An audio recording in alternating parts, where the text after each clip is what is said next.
Yeah.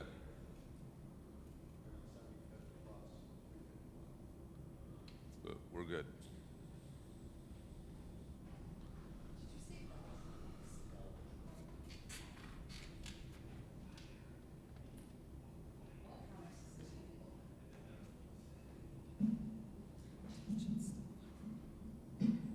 Is anyone else using this? Kelley is. We're good, we got the answer. That's cool.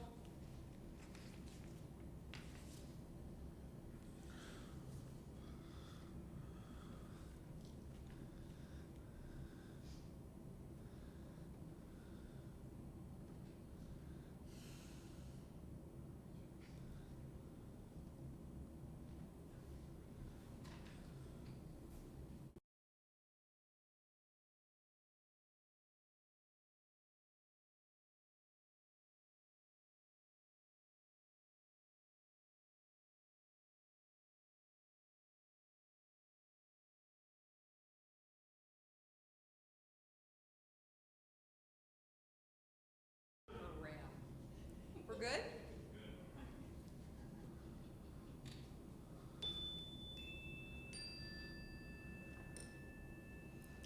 Good morning.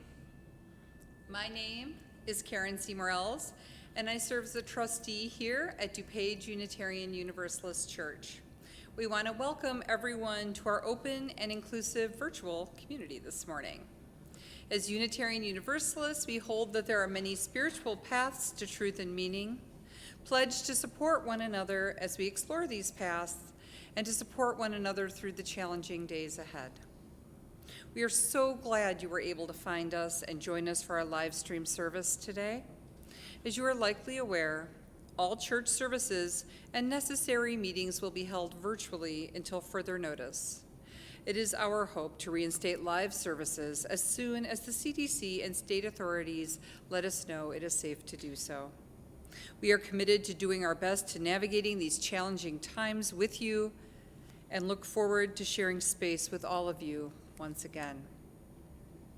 Please check the church website at dupageUUchurch.org for updates. If you search under DuPage UU Church on Facebook, you will find a number of ways to be in community with us as well. Just to let you know that out of an abundance of caution, Reverend Mike chose to stay home because he has not been feeling well. His parts of the service are pre-recorded. Over the coming weeks, we will continue to assess the situation and how we can best serve one another. And just so you know, he reports feeling much better this week. One more message from your Board of Trustees. One very important job that needs to happen during the interim period is the process of searching for our new settled minister. Last week, you received an email from the board explaining that you will be getting a phone call over the next few weeks to get your input on who you would like to see on the search team. You may have already gotten a phone call from one of us this weekend. Please answer your phone or call us back. We do value your input. Additional information is available on our members page on our website and the Coffee Hour Facebook page as well. Be safe.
Good morning and welcome back to our online service for DuPage UU Church. During this time of pandemic and sheltering in place, we are going to continue streaming our services. And I know that a lot of people have been concerned because I was sick last week. I'm feeling much better. I think it was just a minor flu bug. But because we are wanting to be cautious, I am pre-recording my parts of the service again this week. Next week, we will have the whole church service. Steve Cooper will be leading that. And the week after is Easter. We had been hoping to be open by Easter, but now, based on the news, we're not entirely sure that's going to be possible, and we will reassess as we get a little bit closer and let everybody know.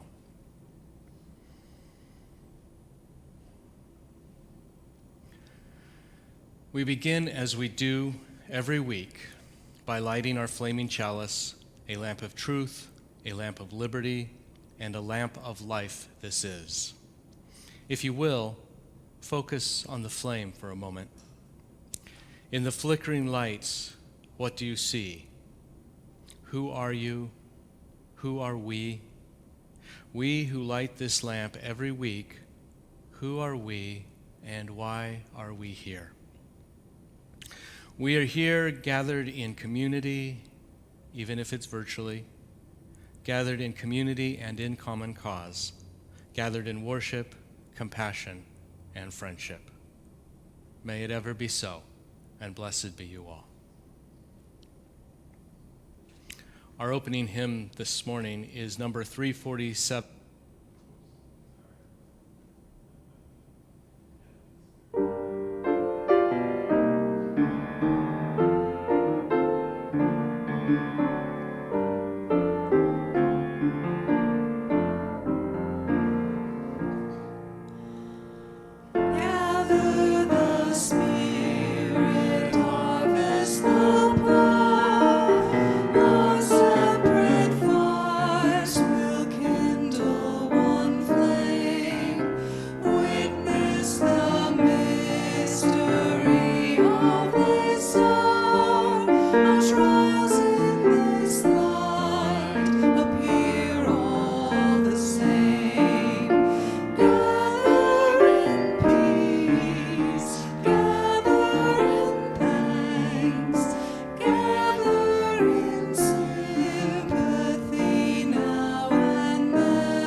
To fall, the chorus of life.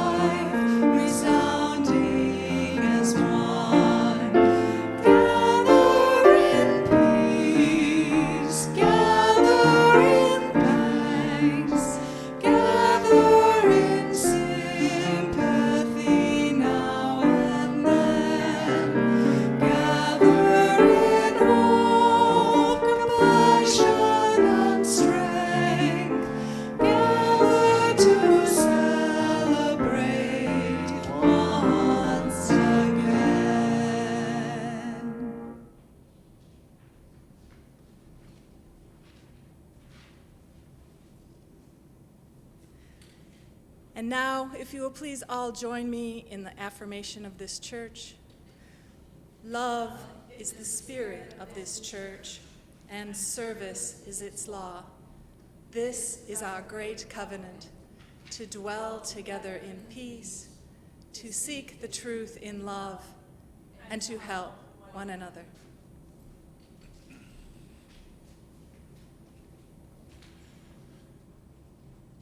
It is time to gather, and this is a time for all ages to share in a message related to today's service and religious education lessons, which can be found online. So more than 150 years ago, in the woods beside Walden Pond, Henry David Thoreau built a cabin. It was 10 feet wide and 15 feet long, just big enough for his bed, a writing desk, a table, and 3 chairs. And I'm sure some of you might be feeling that your homes feel 10 by 15 at this point.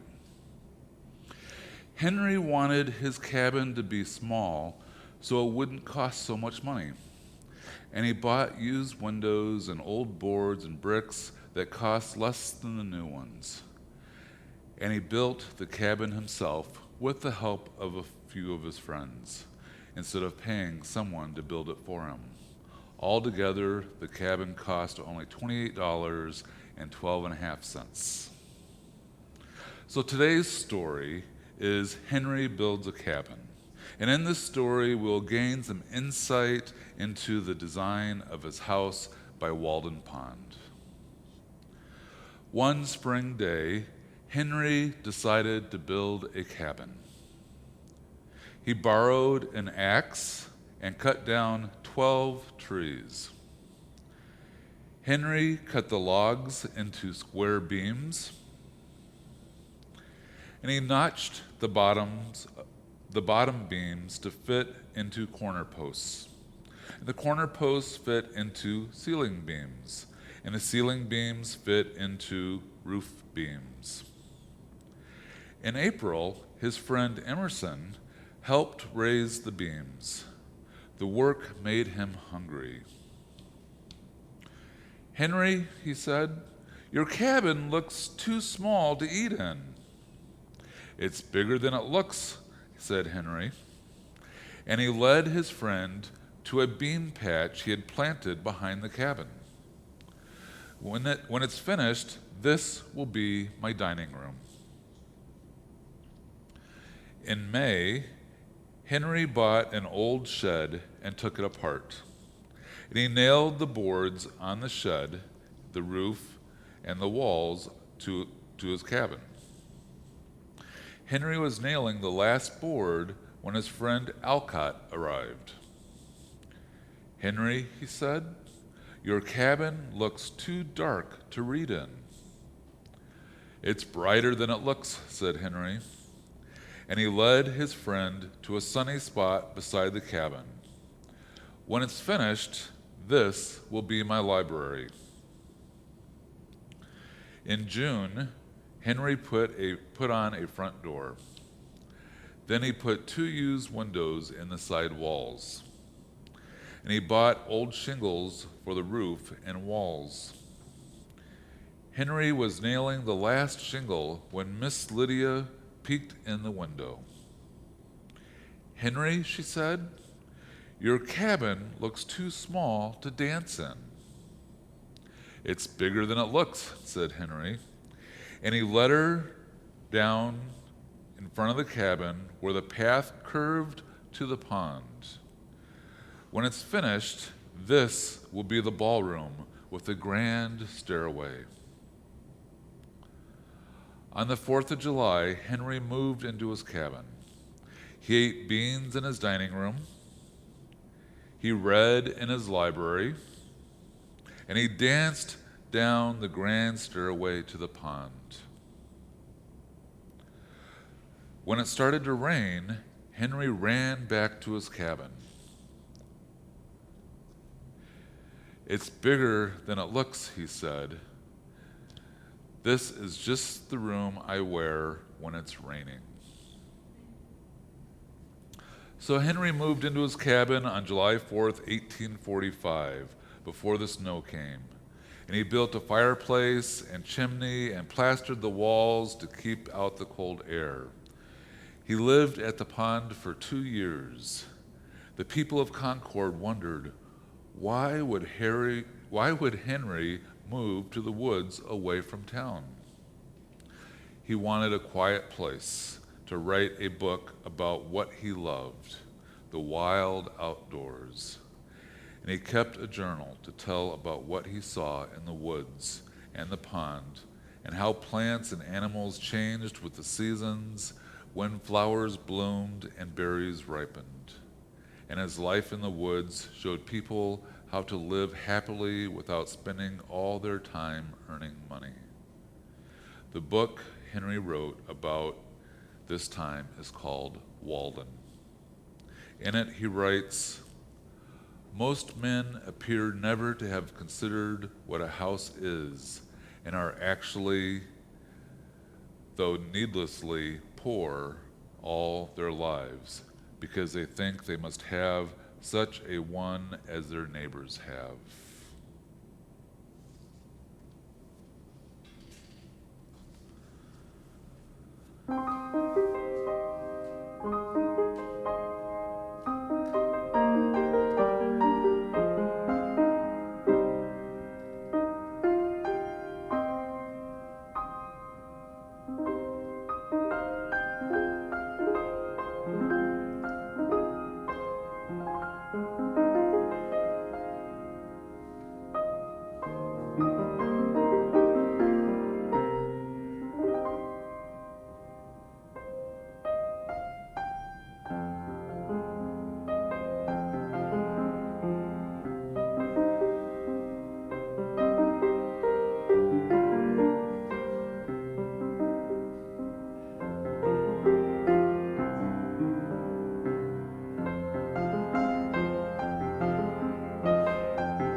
Homecoming from Night Benedictions by Elizabeth Massey.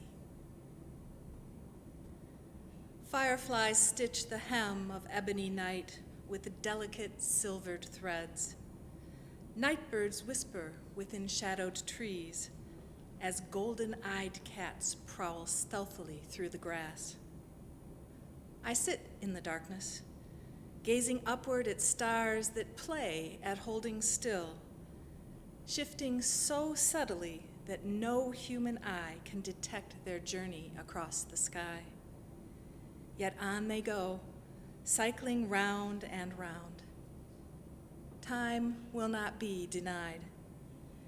It moves to the rhythmic heartbeat of a universal clock, movement into movement. Spring into autumn, into winter, into spring. Days rising onto the scene, fresh, full, then stepping back to relinquish their holds so that evenings shall have their turns. A breeze whispers across the yard and I smile, thinking of friends who were here but then were gone, each one stitching the fabric of my life with silvered threads of memories and joy. Each rising into the scene with lessons and love, then stepping away as they needed. Time will not be denied, so I accept the warmth of day and coolness of night, accepting the rhythms of joy, sadness, stars, sunlight, morning, evening, all the better for friends both old and new for seasons that come and go, for sweet sunlight and peaceful darkness that call me to rest. The offering for the good of this church and her works will now be given and gratefully received. Since we are unable to pass our bowls to you, the display will give instructions on how you can give electronically, or, if you prefer, you can send us a check in the mail.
This reading, Bound by Impermanence, is by Kyle Johnson.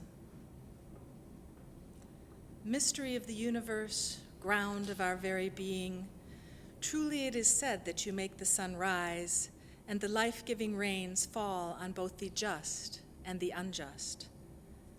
But it is also true that none of us are ever really spared, neither the just nor the unjust. For try as we might, we are still all subject to the challenges of pain, death, and separation, to the inherent impermanence of our material existence. And yet, the fact that no one is spared suggests that neither are we ever truly alone, since we all partake in this ephemeral reality.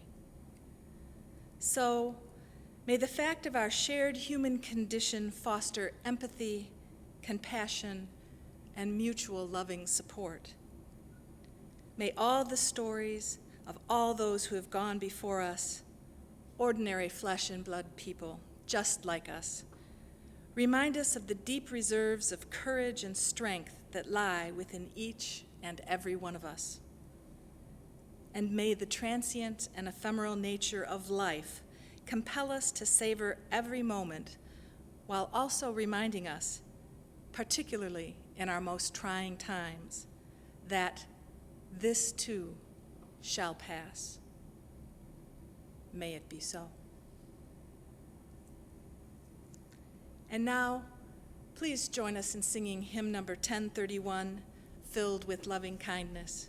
We will do this 3 times.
Today, I am going to speak about things that we can change and things we cannot.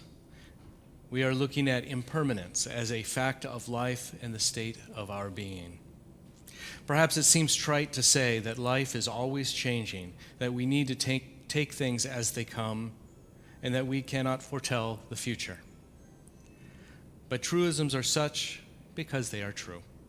The question becomes, over the courses of our lives, what do we do about it? When I was first contemplating this topic, I thought I would quote from Buddhist sutras about their teaching on non-attachment.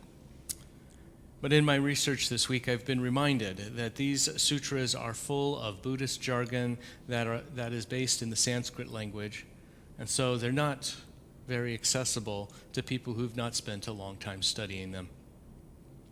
So instead, I have decided to share with you some stories by Buddhist teachers commenting on Buddha's teachings through the use of stories, the upside being that these stories are written in English. There was a Buddhist teacher credited with bringing Zen meditation and philosophy to Japan from China in the 13th century. He is remembered in history by the name of Dogen Zenji, and he formed monasteries and temples in what was to later become the largest Buddhist denomination in Japan, which is Soto Zen. Dogen was a Japanese monk who did not find what he was looking for in the form of Buddhism that was prevalent at that time, the Tendai school. He had heard of other schools, including Chan in China, and so he traveled there to learn more. He eventually learned a particular philosophy of Buddhism, Chan, that became known as Zen in Japan. He was considered a respectable teacher after his death, although he was forced to retreat with his followers to a wilderness monastery in his lifetime. They developed a culture of mindfulness at this monastery that was to be the basis for many of his teaching stories or parables. I'm telling you this because two of the stories that I plan to share today are retold by teachers in America based on the teachings of Dogen. Just as Dogen brought Zen from China to Japan, Suzuki brought it from Japan to the United States. And by Suzuki, I mean the monk, not the car dealer. One of the first books I ever read about Zen was Zen Mind, Beginner's Mind by Shunryu Suzuki. The period of my life in which I studied Zen was a time of seeking, of trying to find myself, of looking at life, which I could not control, and finding ways to accept what is and what was as simply being the way things are. This is the same period in my life in which I had gone as far as I could with my nursing career without going back for more college, which at that point in time I could not afford. It was not long afterwards that I decided to join the Navy. This was also a point in my life in which my first long-term relationship had ended, and this was the same point in my life in which I'd had the experience on the street of being mugged and stabbed, a time in which I came close to not making it. So, perhaps it is no great surprise that I was seeking to find meaning for my life, trying to find my way forward. Most importantly, trying to find ways to accept realities that did not make me happy, but simply needed to be accepted because that's just the way things were. Suzuki is the Zen teacher credited with bringing Zen philosophy and spiritual practices to our shores and helped Americans begin to understand the virtues and vices associated with attachment and non-attachment. In a sermon about making the most of what we have, this concept of non-attachment seems particularly pertinent. Suzuki writes about the teachings of Dogen. Dogen Zenji said, "Although everything has Buddha nature, we love flowers and we do not care for weeds. This is true of human nature, but that we are attached to some beauty is itself Buddha's activity. That we do not care for weeds is also Buddha's activities. We should know that." Suzuki goes on to discuss things that we love in our lives, things that we love to hate in our lives, things over which we have little or no control, yet we just can't stop talking about them. He continues on to say, we should accept weeds despite how we feel about them. If you do not care for them, do not love them. If you love them, then love them, he says. It seems to me that the lesson here is about not becoming attached to one particular outcome or way of being in the world and accept things that we cannot control. If weeds grow in one of my small flower gardens, it may be possible to remove most of them, but it is likely that they will return. On the other hand, if I were to say to myself, I really hate weeds and I'd like to eradicate them from the world, well, it is highly unlikely that I will have any success in that endeavor. Suzuki continues, all we want to do is to know things just as they are. If we know things as they are, there is nothing to point at. There is no way to grasp anything. There is no thing to grasp. We cannot put emphasis on any point. Nevertheless, as Dogen said, a flower falls even though we love it, and a weed grows even though we do not love it. Even though it is so, this is our life. I believe there's another thing to keep in mind about flowers and weeds. At a certain time of year, wildflowers blooming in the field are perceived as things of beauty. At any other time, those same plants, especially if they're growing in your yard instead of an open field, are perceived to be weeds. I've heard it said, or maybe I made this up, that weeds are in the eye of the beholder.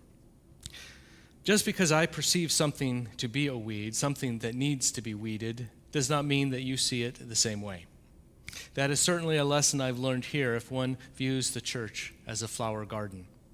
There are a great many flowers, not all of which bloom every day of the year. But that plant that one might think of as a weed just needs a bit of love and care, and it will bloom someday. One must be very careful when weeding our metaphorical flower garden here. Another Zen Buddhist teacher and contemporary American was Charlotte Joko Beck, who taught in California until she passed away recently. Her work has mainly been to make Zen Buddhism accessible to the average American, who is not likely to understand the cultural references, let alone the languages, Japanese and Sanskrit, upon which Zen Buddhism is based. She also references the work of Dogen Zenji in her book, Everyday Zen. Back in the 13th century, at his monastery, Dogen wrote a number of texts, probably scrolls, that were the Japanese equivalent of St. Benedict's rule about how to operate a monastery, live in close community, and share a common spiritual practice on a daily basis. These had much to teach, much more than just the logistics of running a cloistered community. Nestled within these instructions were little nuggets of wisdom that helped one understand life. One such text by Dogen, described by Joko, concerns the tenzo, or the head cook at the monastery. In this reading, Joko writes, obviously, Dogen Zenji, in describing these qualities of the tenzo, that is the cook, and the directions for how a tenzo should work, is not just talking about the tenzo, the cook.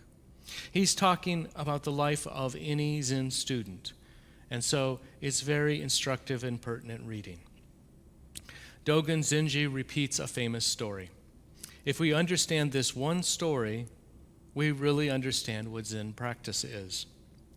Young Dogen Zenji went to China to visit monasteries for practice and study.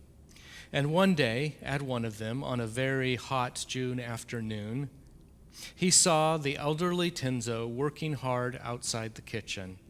He was spreading out mushrooms to dry on a straw mat. He carried a bamboo stick, but he had no hat on his head. The sun's rays beat down so harshly that the tiles along the walk burned one's feet. He worked hard and was covered in sweat. I could not help but feel, Dogen said, that the work was too much of a strain for him. His back was like a bow drawn taut. His long eyebrows were crane white. I approached and asked his age. He replied that he was 68 years old, which in that age was probably pretty old. That seems funny now. Then I went on to ask him why he never used any assistants. He answered, other people are not me. You're right, I said. I can see that your work is the activity of the Buddha Dharma, that is, in line with the teachings of Buddha. But why are you working so hard in the scorching sun?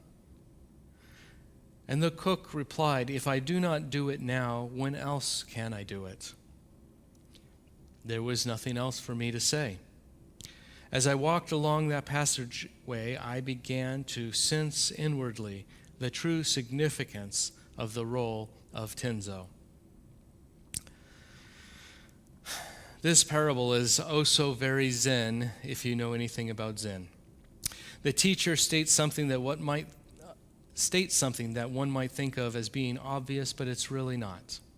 Sometimes I think I cannot see what is right in front of my face for the longest time until someone takes the time to point it out.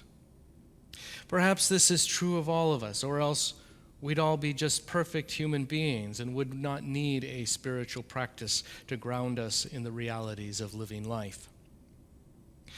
Continuing with what Joko Beck wrote, the elderly Tenzo said, "Other people are not me." Let's look at that statement. What he is saying is, my life is absolute. No one can live it for me. No one can feel it for me. No one can serve it for me. My work, my suffering, my joy are absolute. There is no way, for instance, you can feel the pain in my toe or I can feel the pain in your toe. No way. You cannot swallow for me. You cannot sleep for me. And that is the paradox. In totally owning the pain, the joy, the responsibility of my life, if I see this point clearly, then I'm free. I have no hope. I have no need for anything else. But we are usually living in a vain hope for something or someone that will make my life easier, more pleasant.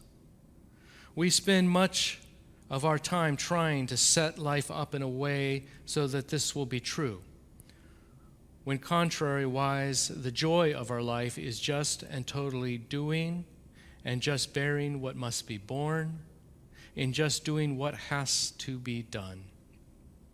It's not even what has to be done. It's there to be done, so we do it. So this seems to be one of Dogen's primary teachings, that we should accept what is, understanding that our efforts to change something that cannot be changed may cause us pain. I can no more remove those things I perceive as weeds in our flower garden, those things which you know that at another time of year are blossoming beauties. I can do this no more than you can. I recognize that I am just a weed. Someday, if you wait long enough and patiently enough, you may see me bloom, and so it is with each of you. In Buddhist monasticism, the cook is a very important person. The Tenzo is ranked right after the abbot and vice abbot in the hierarchy of the Buddhist monastery. It's a great honor to be asked to be the Tenzo, the cook, as one is able to spend one's hours in quiet contemplation while serving the community, cooking. Cooking is a spiritual practice. I have to admit that I've not personally put much time and energy into this particular spiritual practice, so there may be some wisdom I have not yet gleaned from the art of cooking. But isn't that an interesting thing, that in that culture they value the cook and also the gardener as wise spiritual teachers? Perhaps there is something for us to learn from this. In Dogen's story, the Tenzo simply accepted what was and went about his business because it was what needed to happen. His fellow monks relied on him to feed them, and he was able to impart some wisdom to Dogen along the way. He did this because it was his to do. There was no one else. Tenzo accepted what was and did what he saw needed to be done, and that was simply that. Is there some weed growing in the garden of your life? Is there some onerous task, your version of the tedious work of drying mushrooms, that only you can do and that you must do? Is there something you have avoided and in the avoidance have caused yourself pain? Are there some expectations you have had about life, perhaps unrealistic expectations, that continuing to hold them tightly only brings unhappiness? Only you may know what this might be in your own life. It is not for me to say. In congregational life, we have this many-splendored flower garden. And what is what is. I accept that you are here, and you are called to accept that I am here, and that each other are here. And perhaps we can recognize the weed that we see before us is not just a weed. It is a flower that is yet to bloom. Some days I really struggle to be like the Tinzo who has learned to simply accept what is. Most things in life, including congregational life, including my personal life, are very often not in my soul and personal control. Life does not work like that for me or for anyone else. I encourage you to take the time to contemplate what in your life simply is. What can you not control, so you simply need to accept it as it is. Accept it as it is so that you do not spend your life in suffering. This seems to be the great lesson of life, making the most of what we have. There is little else for us to do. May it ever be so, and blessed be you all. Our closing hymn is number 183 in the gray hymnal. We're singing verses 2, 3, and 4. That is "The Winds of Change Forever Blown."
And now in benediction, I leave you with these words. We live in a so-called WYSIWYG world. What you see is what you get. There are no great secrets that if only you could discover them would make every person's life happy. What you see is what you get. So if there's one lesson to be learned, it is this: make the most of what we have. Make light out of darkness so that you and those around you can see. Do good so that good is done. Make joy so that joy is in the world. Live life so that life is lived. May it ever be so, and blessed be you all. Have a great week.